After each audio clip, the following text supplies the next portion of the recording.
Probably that's his way of doing it. Hello, my name is Jeff Steinberg. I want to welcome you to a very special edition of the LaRouche Connection. Today, it is my great privilege to introduce as our guest for the next hour Colonel L. Fletcher Prouty, a distinguished career military officer, an historian, an author, an expert on the international railroad industry. Some of you may be familiar with Colonel Prouty from his 1970s book, The Secret Team, which has now recently been republished and is once again available. And, of course, tens of millions, if not hundreds of millions of people in the United States and around the world are familiar with Colonel Prouty as the real live character upon whom the figure of Mr. X in the recent Oliver Stone movie JFK was based. Colonel Prouty has recently published a new book called JFK, the CIA, and the plot, the CIA, Vietnam, and the plot to kill John Kennedy. And it's a great pleasure to welcome Colonel Prouty here to the show today.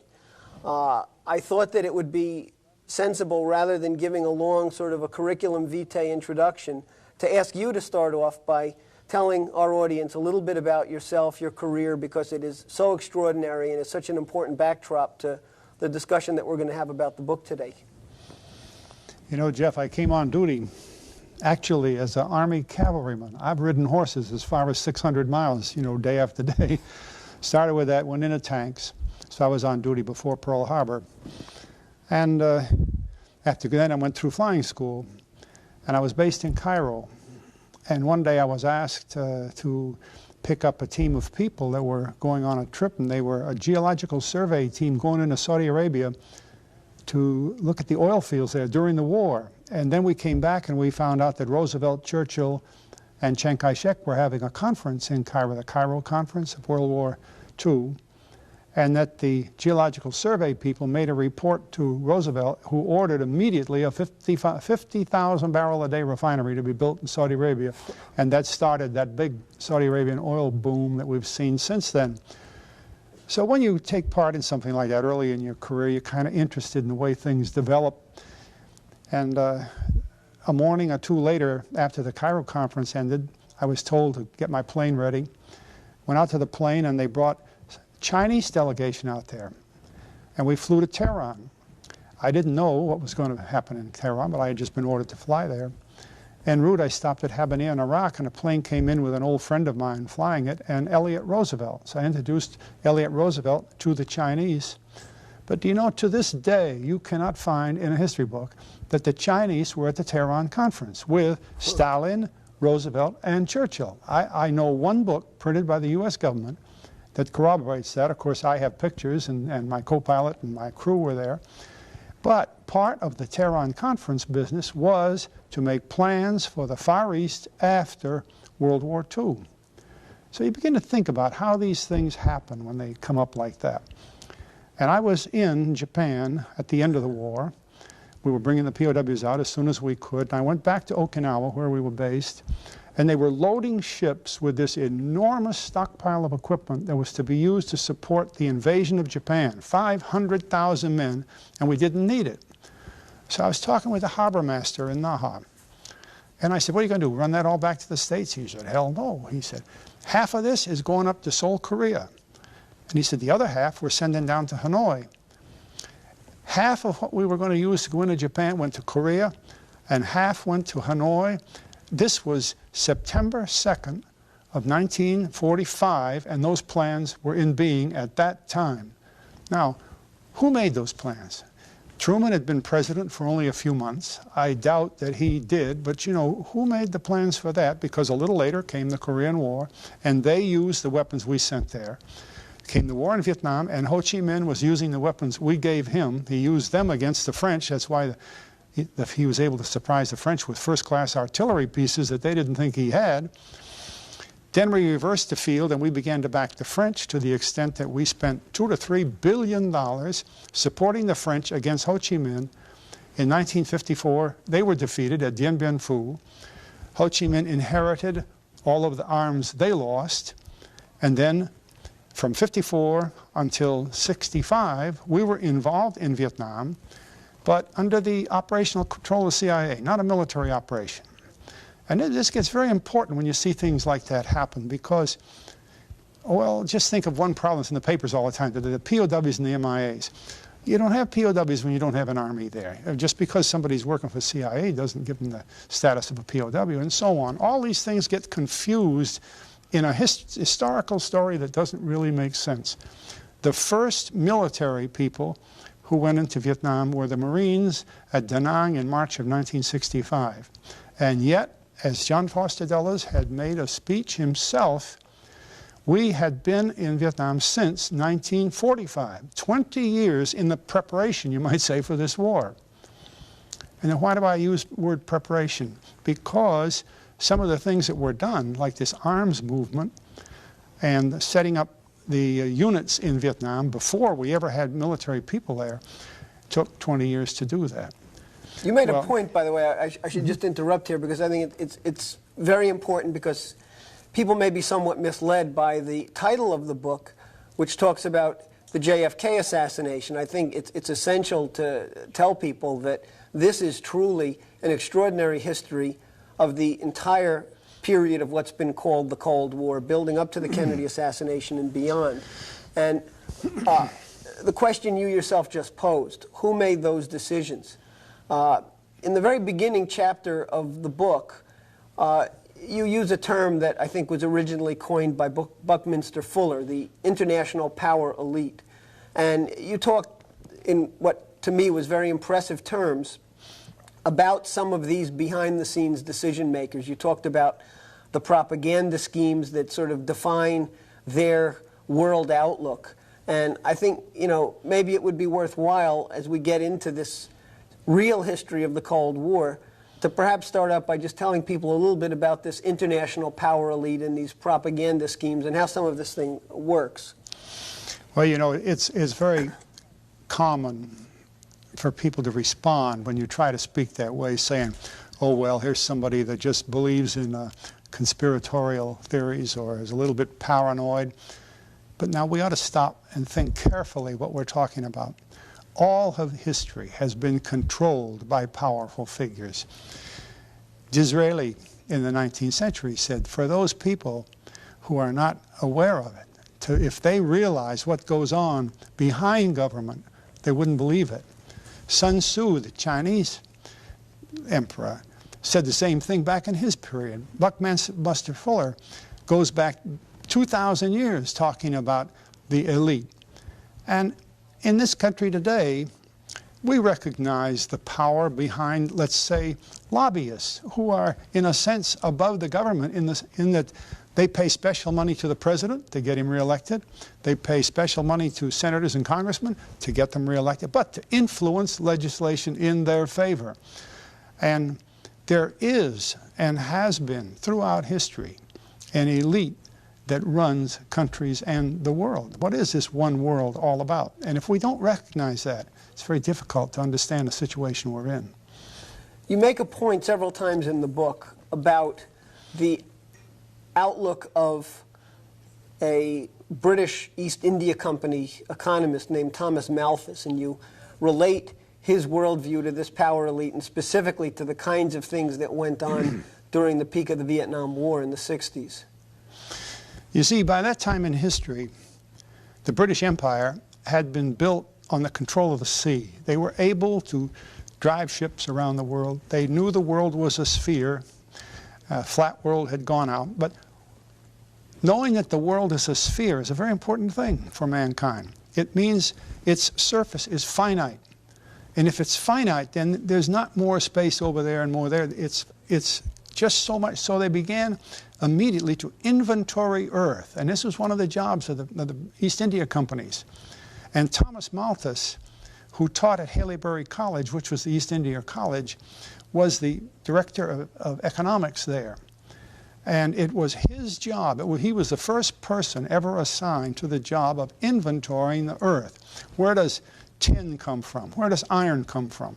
and so on. And in the process, they began to find out how many different people there were in the world, how many different types of people, how many races of people, and where everything was, begin to map the world. Well, that's a very important function, but it leads you to one more thing that has governed relationship between countries ever since then, because Malthus came up with this idea that the population is growing ever so much faster than the ability to raise food. And therefore, it wouldn't be long before mankind would run out of food and there would be a terrible loss of life. And it was very convenient that Darwin came along, working for the same employer, the East India Company, with the idea that, well, life is a race for the survival of the fittest anyway, and so the fittest survive. Now, those two theories, which are propaganda, sort of made it legal for the people who invaded, the colonialists, to kill off a couple 100,000 people, because first of all, they probably weren't going to get to eat anyway, and certainly they weren't the fittest, because they're not alive now, they're dead, we're the fittest. It backed up the idea of this proprietary colonialism that swept the world from that period right on up into the 19th century, and in some respects applies today, because look what's going on in Europe. Look what went on in Vietnam, where hundreds of thousands of people were killed.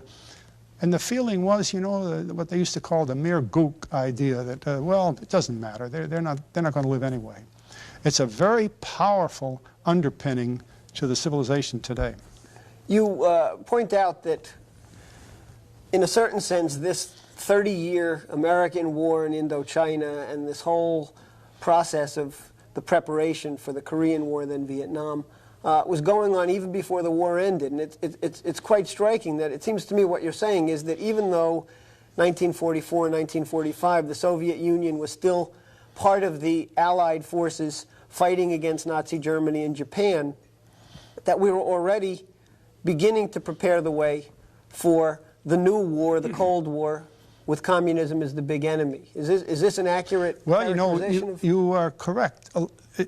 The beginning of the Cold War is indefinite in a sense, but it's not. You can trace it back.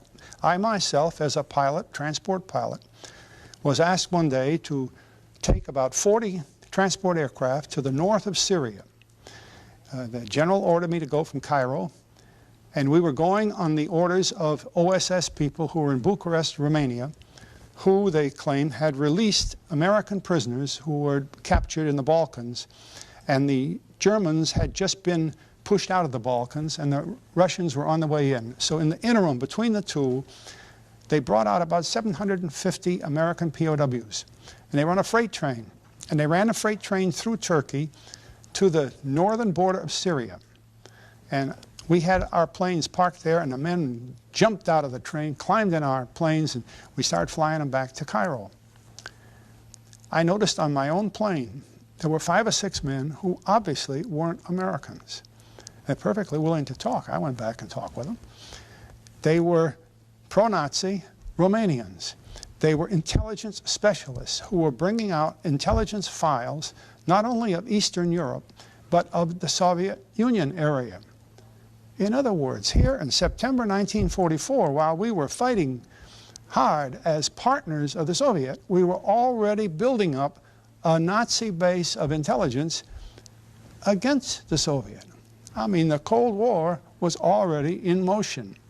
Why don't we take a look at history the way it happened instead of all these embellishments that are thrown our way? The Cold War started while we were still fighting, and we, in a sense, had allies on both sides, German allies, and we were still allied with the Soviets.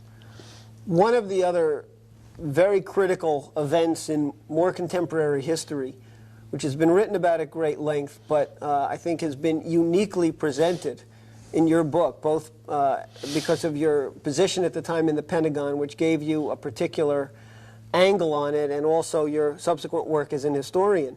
And I'm talking about the Bay of Pigs, which, according to your book, did not at all occur in the way that most official histories present it today. I'd like you to maybe tell our audience a little bit about that, because it's such a critical event.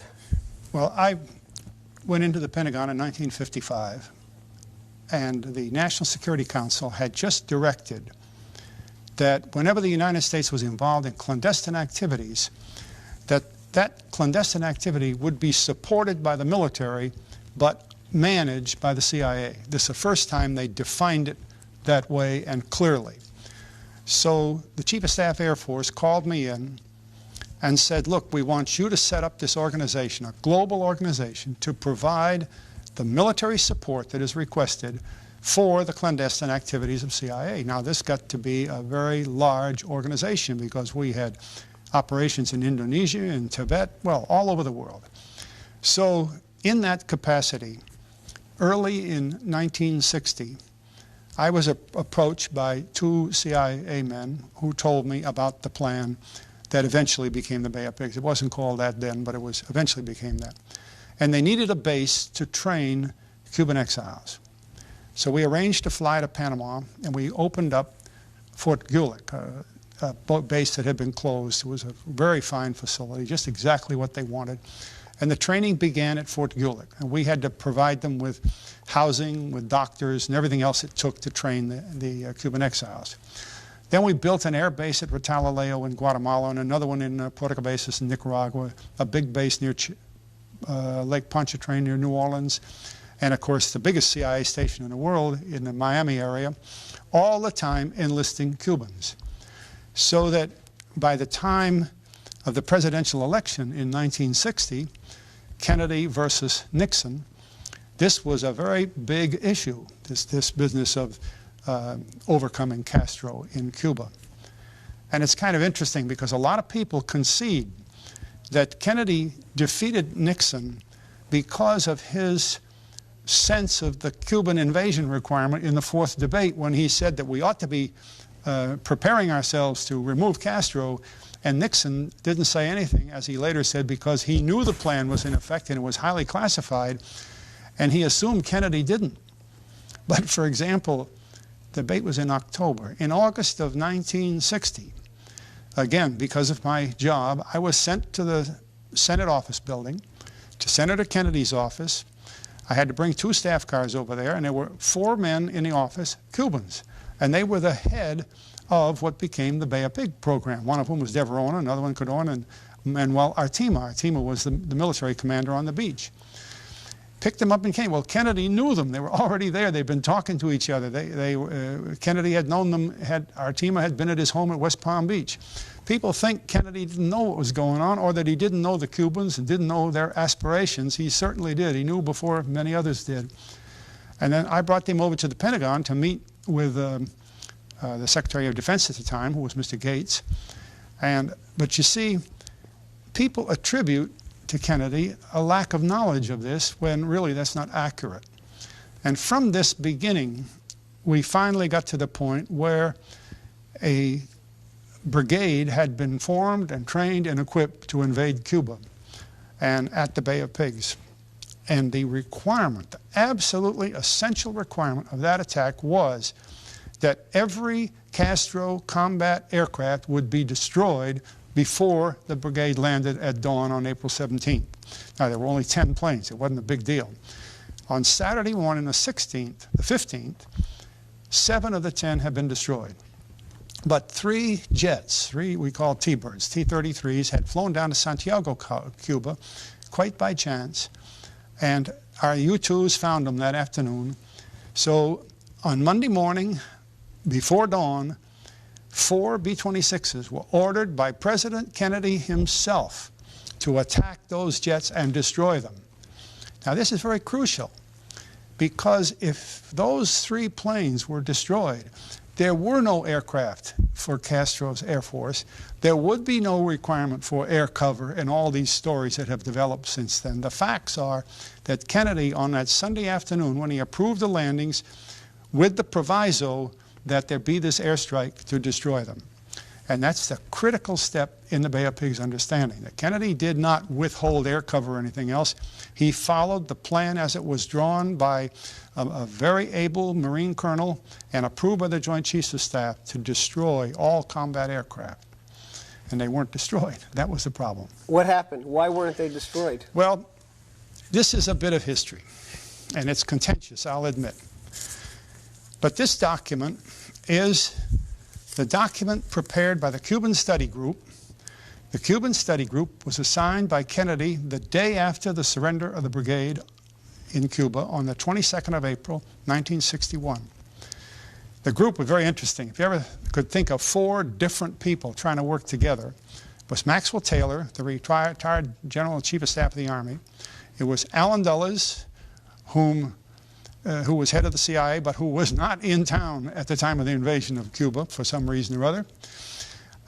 Admiral Arleigh Burke, the head of the Navy, who had more to do with the Bay of Pigs program than the chairman had, so Arleigh Burke was asked to be there. And then the real point of interest in the group, Bobby Kennedy. Huh. Now they met, I think I made a note on this, yes, they met 2 doors from my office. The door in the room in the Pentagon is listed on the page there. They met 2 doors from my office for all their inquiries. Now the reason I present this is a true copy of the report that Taylor gave to the President. And in this report, it states what the committee came up with as a reason for the failure of the program. And I'll just read it right out of here because I don't want anybody to differ with the way it should go. At about 9:30 p.m. on the 16th of April, Mr. McGeorge Bundy, Special Assistant to the President, telephoned General Cabell of the CIA to inform him that the dawn airstrikes the following morning should not be launched until they could be conducted from a strip within the beachhead. In other words, after they took the beachhead. Mr. Bundy indicated that any further consultation with regard to this matter should be with the Secretary of State. General Cabell, accompanied by Mr. Bissell of CIA, went at once to Secretary Rusk's office, arriving at about 10:15. Now, there's no sense of going further on that, but the entire thing is documented that the failure to fly that strike is why the thing failed. And back in the report further are the words of Dr. de Verona, who would have been the new president of Cuba had they won, and he said, "We would be in Havana today if those 3 jets had been destroyed." Now, anybody that writes otherwise is just misinformed. There are the official papers. Now, let me ask you now. Allen Dulles, the head of the CIA, is out of town. McGeorge Bundy, President Kennedy's national security advisor, countermands the military plan for the Bay of Pigs, and as the result of that countermanding, there's a fiasco instead of a victory. What kind of conclusion do you draw from this? Were there senior people in the Kennedy administration who were consciously out to sabotage this in order to somehow or other weaken the Kennedy presidency, or what? I mean, history generally attributes the failure to John Kennedy, not McGeorge Bundy. But what you're saying here is extraordinarily important. Well, I think it is. I think it really is. But I think we should also put it in the time. Be very careful. Hindsight doesn't make a good historian. And the Kennedy administration was new in April of '60. They have been there just February and March. Sure, yeah. You know, fairly new.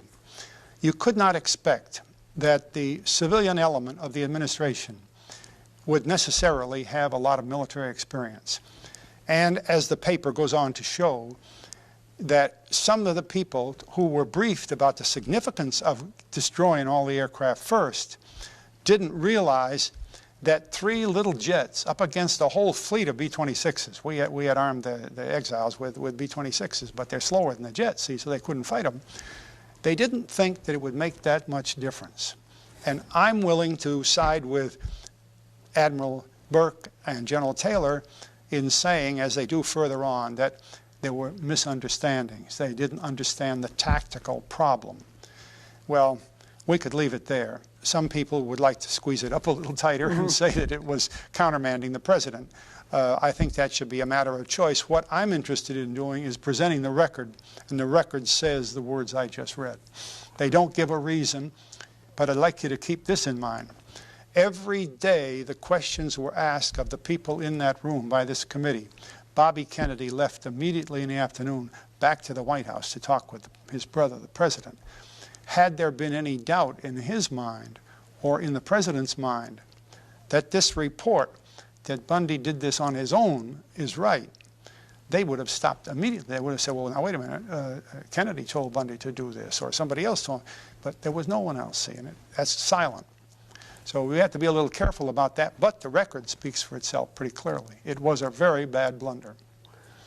What happened as the result of that? Kennedy's presented with the Taylor report, the Taylor Cuban Study Group report.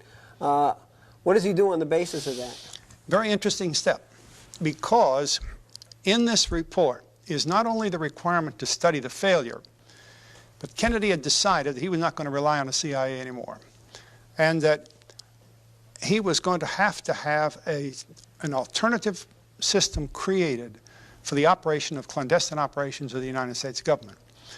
And in this report, there are the words that are written by the people in the committee and by General Taylor primarily that became one of the most important national security action memorandum ever published by Kennedy, and that's the highest document our government can publish, number 55, issued in July of 1961.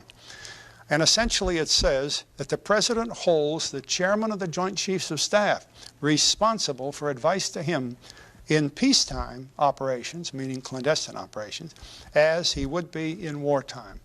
Now, right away, that meant that the JCS was going to be in charge of these things. Programs would be run by the JCS under the direction of the NSC, and the CIA would not be in clandestine operations. A powerful statement, translated by Senator Mansfield and Justice Douglas, both friends of Kennedy, that Kennedy was going to destroy the CIA into 1,000 pieces. Well, that's another way to say it. But what is actually said are the words that the Joint Chiefs of Staff would be responsible to the President for advice, and they would carry out. Then also in this report is a long section on what the alternative system would be when the CIA was not involved. Of course, the events at the Bay of Pigs occur at a kind of a critical juncture in the whole development of the Vietnam engagement of the United States. As you point out throughout the book, the U.S. involvement in Indochina, what you refer to as a 30 Years' War, began in 1945. One of the things that was very striking to me was your description of a series of rather significant steps that were taken with U.S. involvement in Indochina, a large relocation of population, some rather significant measures that disrupted the traditional culture and economic infrastructure of the country. And what you more or less seem to be suggesting is that these blunders, these actions taken without a real appreciation of the culture of the area, had as much to do with creating the conditions of chaos and warfare in Vietnam as anything else. I'd like you to tell our listeners something about this, because, again, it's a rather unique vantage point view of what actually went wrong in Vietnam. I mentioned earlier that we had armed and equipped Ho Chi Minh, which would surprise a lot of people now, but that's how it happened. And then we broke away from that and began to arm the French until the French were defeated at Dien Bien Phu in 1954. In 1954, there was an agreement in Geneva that the country would be separated at the 17th parallel into North Vietnam under Ho Chi Minh and South Vietnam under a question mark for a little while, Bao Dai, the old king. But very shortly, under Ngo Dinh Diem, an exile Vietnamese brought in there by the United States and made president of Vietnam about June or July of 54. But of equal importance, in January and February of 1954, the subject of what to do in Vietnam had come up several times. And people should be familiar with the fact, and I very carefully cite this from records, that Eisenhower, in speaking to the National Security Council, said he would never, he bitterly opposed, the words he used, to the introduction of American troops into Vietnam. He would never approve that. In less than a month from that meeting, the Dulles brothers and others, Secretary of Defense and some others, were meeting on what was called the Vietnam Committee of the National Security Council. And they approved an idea that Mr. Allen Dulles came up with, the Director of Central Intelligence, to introduce just 5 men into Vietnam as more or less special advisors with the support forces there that were there to aid this, get the country started. You know, as a country that had no existence, it had to get started. And he called that unit the Saigon Military Mission, put it under the control of Colonel Lansdale in the Philippines and other men. One of the first things they did was to use the paragraph in the Geneva Agreements that, in all fairness, it appeared, said, any North Vietnamese who would rather be in the South is free to go, and any South Vietnamese who would rather be in the North is free to go. What the Saigon Military Mission did was go into North Vietnam, and through all kinds of acts, terrorism, propaganda, frightening the people, and everything else, they managed, unbelievably, to cause 1,100,000 of those North Vietnamese to move to South Vietnam. Now, it wasn't all done quite that simple. The U.S. Navy transports carried 660,000 on U.S. Navy vessels. In my book, I have photographs of the operation, just so people will know it really took place.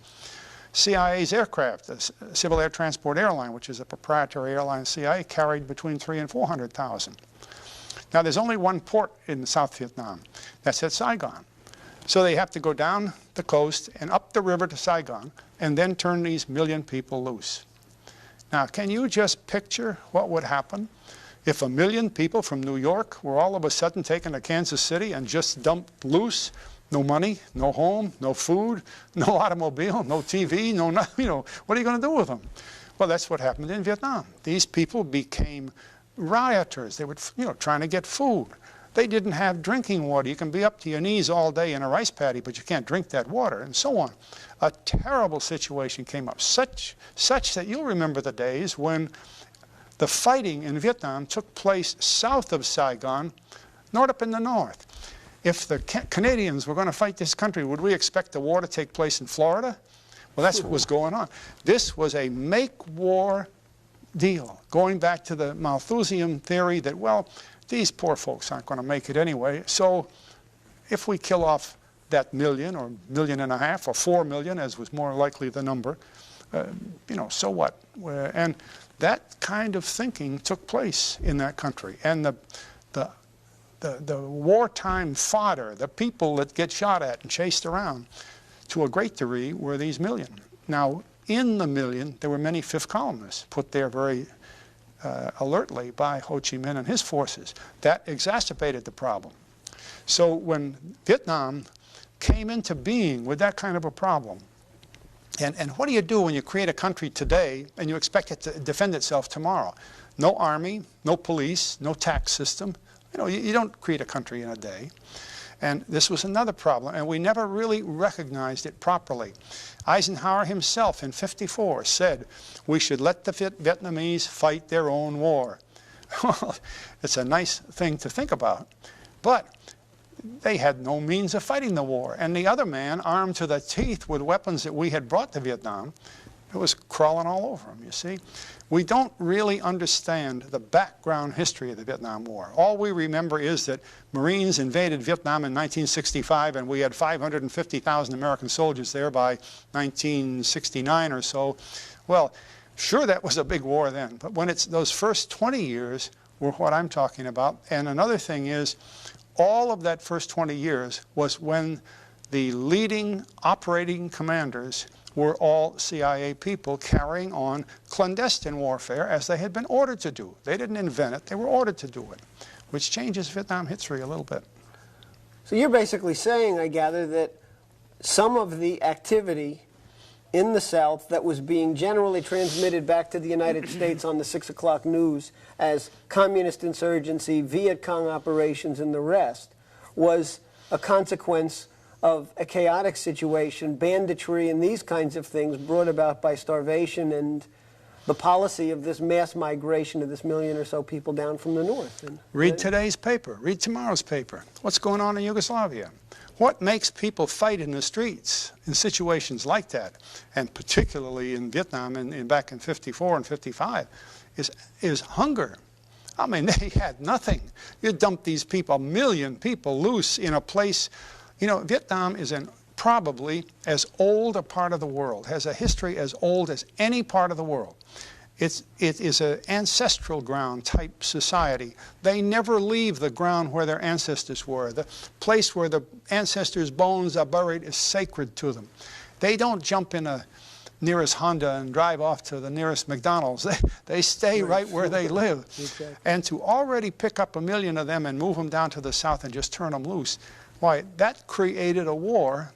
And if you remember the geography of the war, when this very famous man, John Paul Vann, had been made general, he wasn't a military general, he was sort of made a general by the civilians, and not CIA, it was an aid program, I think. Where did they put him to fight? South of Saigon, you see? And there's where the war, and then as the war went and it bloomed up into a major debacle. For instance, do you realize we lost over 5,000 helicopters in Vietnam? Over 1/3 of the men who died in Vietnam died in helicopter crashes, helicopter operations, even just in helicopters crashing by themselves. Over 1/3 of the men are attributed to helicopters. That's an expensive business. I think you said that the cost of the Vietnam War, just in terms of military hardware, somewhere in the book, was about $230 or $240 billion. On this Vietnam question, was Kennedy actually about to cancel the plans to move U.S. military forces in a large-scale way into Vietnam? Was this an important aspect of why Kennedy was assassinated? Again, as I've said earlier, Jeff, you can't write history with hindsight. So your word cancel, I would cancel also, because in 1960, just to give you a good example, Time magazine mentioned Vietnam 6 times. That's how important it was. They mentioned football more than that.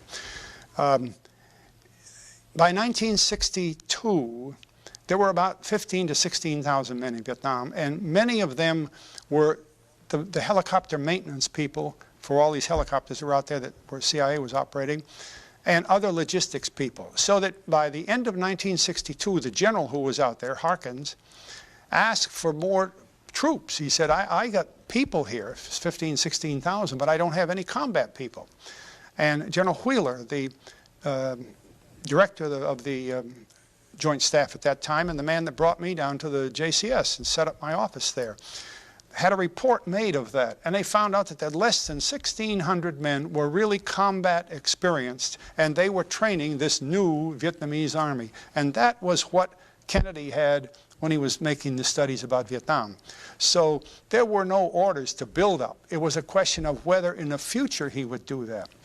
So during 63, beginning, we'll say, in August, my own boss, General Krulak, the Marine general, was in the Pentagon at least 30 different, in the White House, excuse me, at least 30 times at meetings with Rusk and McNamara and other leaders deciding on the policy of Vietnam, all under the close eye of Kennedy. Now, this is all in a wonderful book that the government has published on the Foreign Relations of the United States, a recent volume that goes from just August 63 to December 63, published in 1991, and it explains Vietnam better than anything's ever been written. And when it finally came time for Kennedy to issue orders about Vietnam, he took a report that was written by McNamara and Taylor, Chairman, Joint Chiefs of Staff, and the Secretary of Defense, and accepted their report, which meant that the Vietnamese now, by 1963, could stand on their own feet, provided we gave them money and weapons and so on, but we didn't need troops. And in that report, NSAM 263, it said we'll take home 1,000 men by Christmas and all U.S. personnel out of Vietnam by 1965. You may have seen the picture in my book. I took the front page of the Army's own newspaper, Stars and Stripes, and showed that banner across the top. People that say there was nothing in history that would prove that Kennedy was saying that ought to read just that paper itself. Other papers, of course, said the same thing. Kennedy was taking American personnel, it didn't say military, all American personnel out of Vietnam by 65. That was his key plan. He was going to run for president again in 64. He knew he would win, and in 65 he'd have. He was not going to bring Americans into Vietnam, and that's one of the key things that we made as a point of Oliver Stone's movie JFK. We said Kennedy was not going to put Americans in Vietnam. Let me actually ask you about that. As I said at the beginning of the show, many millions of people around the world have by now been introduced to you, at least indirectly, through the character of the Mr. X in Oliver Stone's movie JFK. You were in correspondence and communication with Oliver Stone throughout much of the preparation and making of the movie, and of course, prior to that, you had a correspondence and working relationship with Jim Garrison. Could you tell us a little bit about that? Well, I know you know that Garrison wrote a book on the trail of the assassin. Right. And because we had corresponded for years, he sent me a manuscript of his book, and I thought the book was wonderful, but it was the story of Miami, New Orleans, Dallas, and it didn't think about Washington, New York, Frankfurt, Germany, the money centers. And to me, you got to follow the money line. So I would write to Jim and I'd say, look, the book is good, but we need to put this in or this. And he respected that. And later, sometime, I don't really know when, we weren't that close, he was talking with Oliver Stone. Stone had an idea of doing this movie. And in the process, showed Stone some of this material that I had written.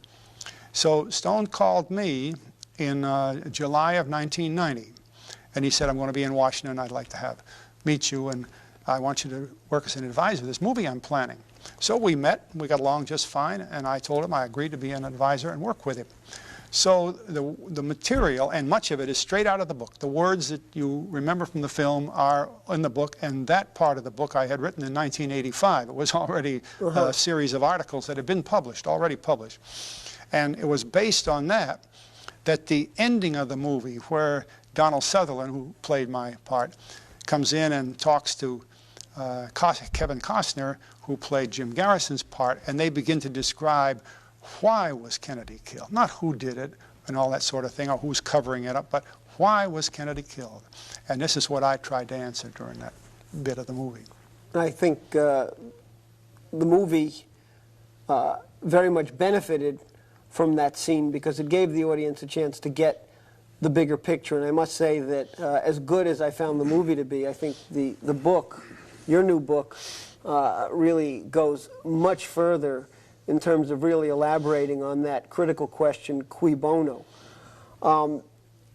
Apropos of the Kennedy assassination aspect of the book, I think the question that everybody who was alive at the time and old enough to remember is always asked, and it's always very useful to know, is where were you when John Kennedy was assassinated? You were presumably still active duty in the Pentagon at this time. I would think, given your capacity, that you would have been in a sort of a critical position to at least have some window on the security concerns in Dallas and things like that.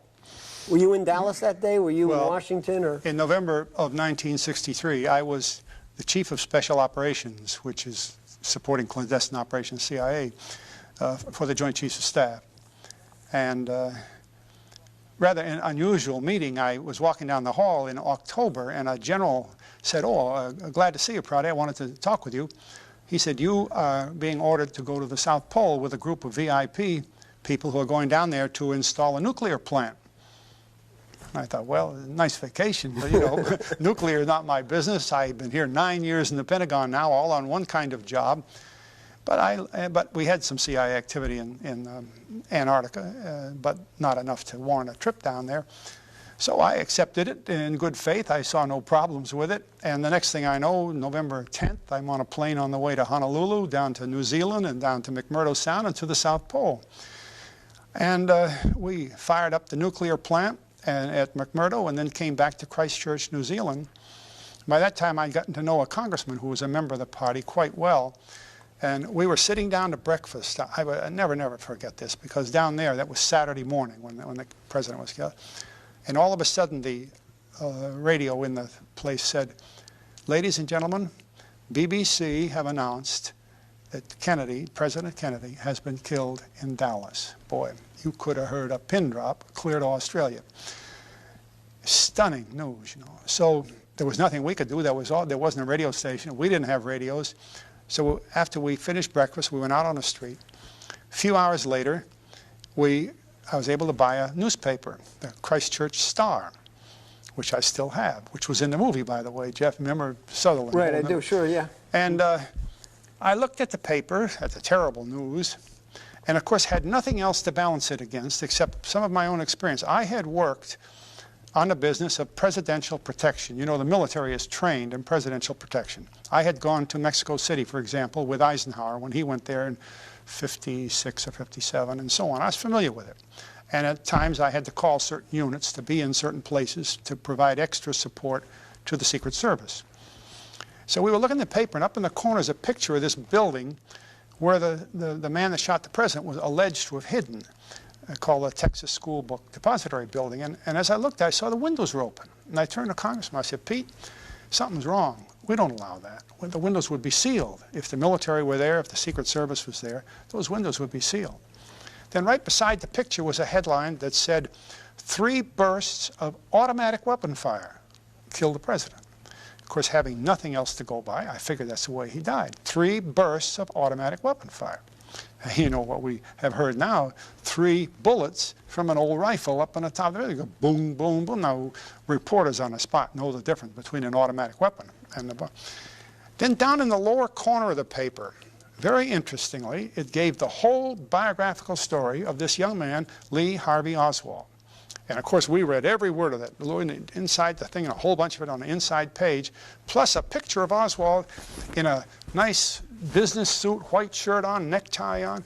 Have you ever seen a picture of Oswald dressed like that? When I got back to the States, I kept looking through newspapers everywhere to find a picture of Oswald in a business suit, but that's what had been sent by radio photo somehow to the newspapers around the world before the police in Dallas had arraigned him. I took that paper home, and through my resources in the Joint Chiefs of Staff, I made phone calls and checked things out. That information that appeared in that paper about Oswald's biography and everything, all of that part of it, had been written and sent before the police in Dallas had arraigned the man. How could a reporter be working on just some 24-year-old boy and have the story all ready to go if he didn't know from the police who they had charged with the crime? So ever since then, I've been building up more and more information to see these things that were manufactured as a cover story ever since that murder. And of course, the biggest cover story is the Warren Commission report. Now, let me make sure I get this straight. November 23rd, 1963, in New Zealand, Australia area, is November 22nd in the United States. Yes, in other words, this is really the same day. This is not the following day. No, it's over the date line. That's right. And this newspaper in an obscure area of New Zealand, this was? Well, it's a big city in South Island, Christchurch, yep.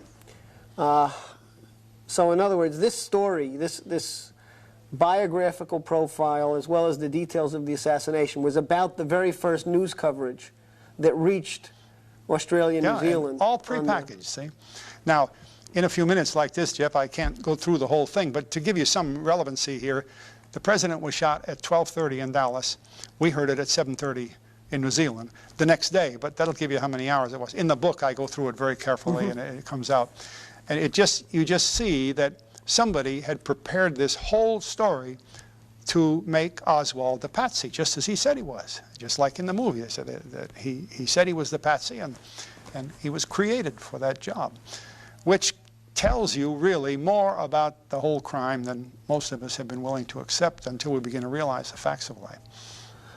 The events of the Kennedy assassination, obviously you don't believe for a minute from reading the book and from other things that Lee Harvey Oswald was the lone assassin of John Kennedy.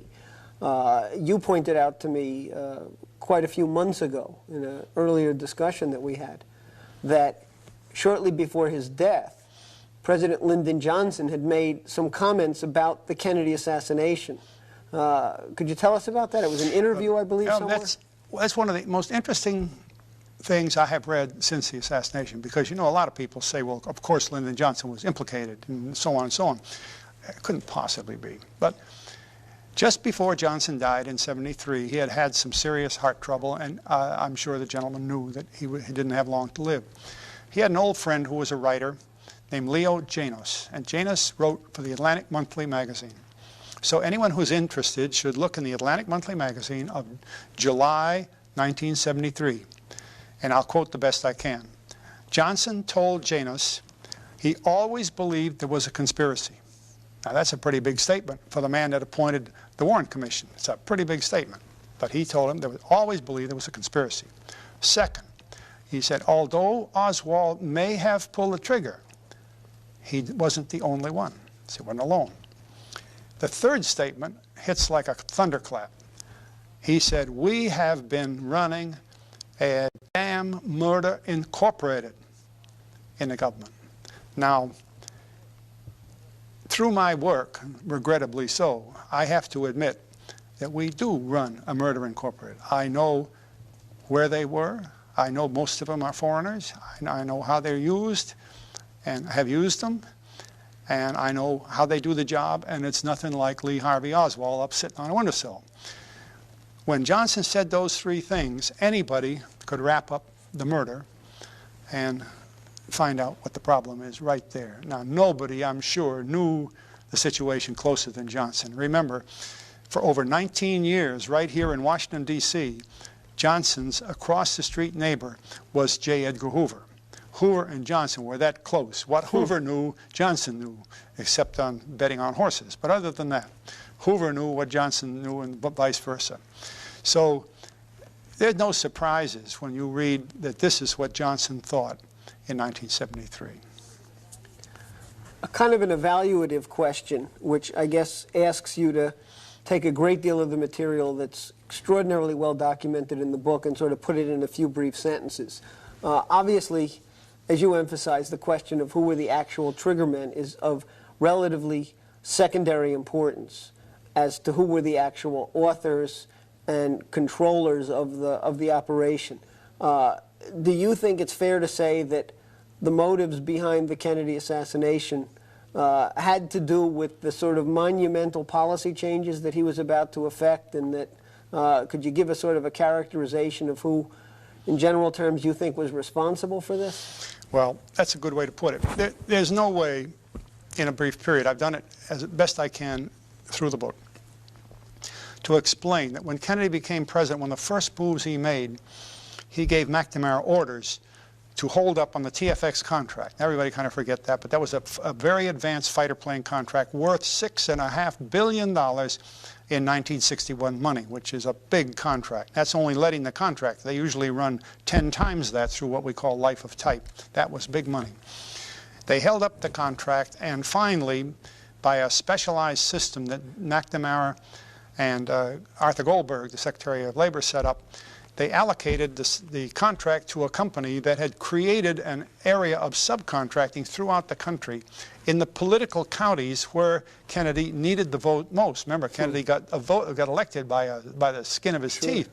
So where he had beaten Nixon by only a few votes, well, put a little factory there. Where Nixon had beaten him a little bit, put a bigger factory there, and they had it spread. It was a beautiful plan. It took walls of the Pentagon covered with these maps.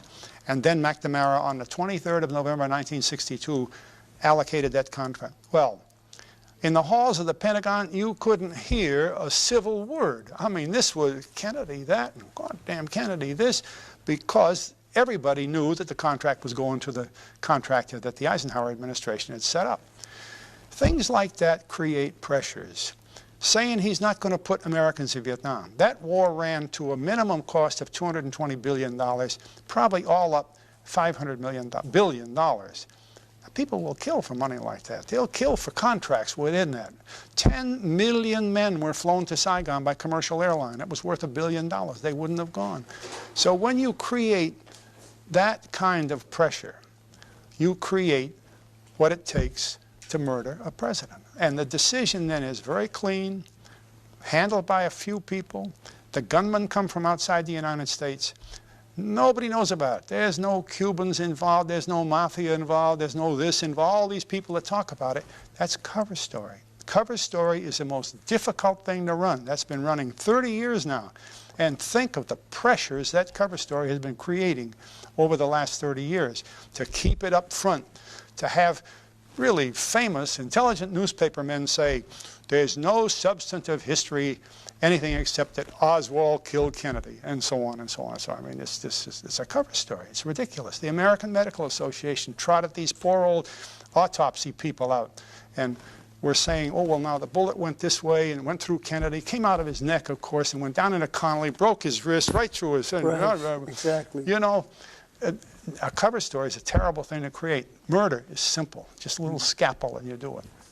I hate to break off at this point, and I wish we had another 3 hours to continue because we've really just barely scratched the surface. But I want to just at this point say, Colonel Fletcher Prouty, thank you very much for being with us here. Your book is one of the most thought-provoking and critical pieces of historiography that I, for one, have ever read, and I think it's essential reading for anyone trying to get to the bottom of contemporary history. This is Jeff Steinberg, and I want to thank you for being with us today for the LaRouche Connection.